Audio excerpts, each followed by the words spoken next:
गर्मी का कहर। बाहर एकदम कड़कड़ाती गर्मी थी और सहारनपुर नामक गांव में पायल और प्रीति अपने दोनों बच्चों को स्कूल से ला रही थी। अब तो गर्मी कितनी ज्यादा बढ़ती जा रही है। वही तो, ऐसी चिलचिलाती हुई गर्मी में तो परेशान हो जाते। इतनी कड़ी धूप में इतने ज्यादा पसीने आ रहे हैं और बहुत ज्यादा प्यास भी लग रही है।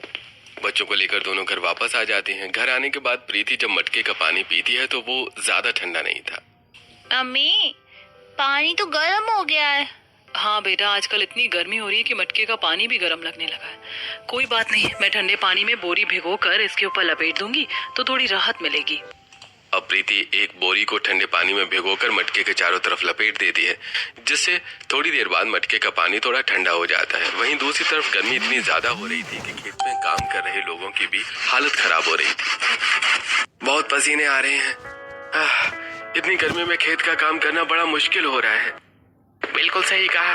सिर पर कपड़ा बांधा है लेकिन फिर भी उतनी राहत नहीं मिल रही है। अरे मेरे पास एक आइडिया है। अब पवन अपना गमछा लेता है और उसको पानी में अच्छे से गीला करके थोड़ा सा निचोड़ देता है। उसके बाद वो उसे सिर पर अच्छे से बांध लेता है और सिर को कवर कर लेता है।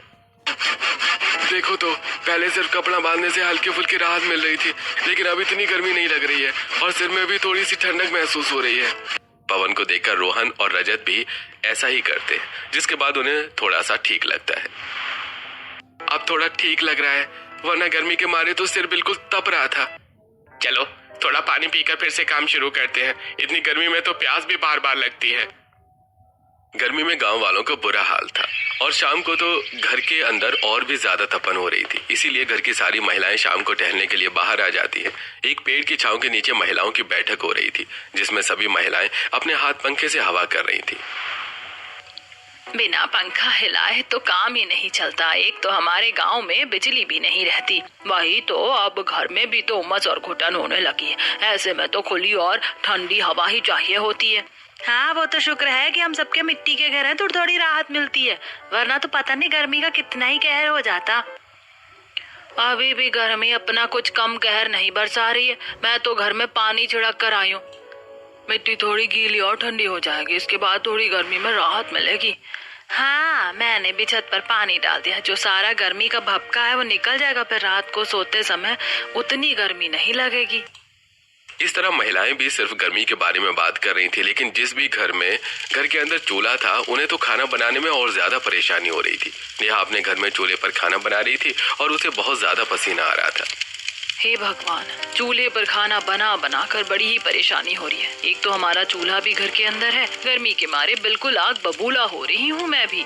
वहीं दूसरी तरफ सीमा के घर में भी यही हाल था। आज तो मैंने चावल बना दिए, मेरे बस की नहीं है चूल्हे पर इतनी देर तक रोटियां बनाना।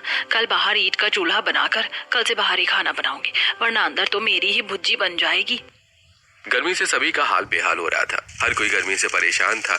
गांव में सभी रात को खाना खाकर थोड़ी देर नीचे सोते हैं, लेकिन आधी रात में लाइट जाने पर सभी लोग चटाई लेकर ऊपर छत पर पहुंच जाते हैं। पूरा गांव लाइट जाने की वजह से छत पर सोने के लिए आ गया था। बताओ, लाइट भी जानी जरूरी होती है क्या इतनी गर्मी में? आधी रात को आधी नींद में उठकर आना पड़ता है। नींद खराब होती है, ऊपर से पसीने आकर हालत भी खराब हो जाती है। मेरी भी नींद खराब हो गई, जल्दी से बिस्तर लगाकर सो जाते, बहुत नींद आ रही है। उसके बाद रात को सभी छत पर सो जाते हैं। अब गांव के लोग सुबह जल्दी उठ जाते हैं और अपने अपने काम पर चले जाते हैं। अगले दिन गांव की बहुएं मिलकर कुएं पर पानी भरने जा रही थी।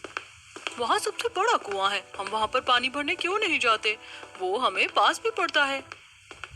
अभी तुम गांव में नहीं हो, इसीलिए तुम्हें पता नहीं है, लेकिन उस कुएं पर हमारा जाना मना है। हम सिर्फ बाकी 2 कुओं से ही पानी ले सकते हैं, हम वहाँ नहीं जा सकते। हाँ, हमारा वहाँ जाना मना है।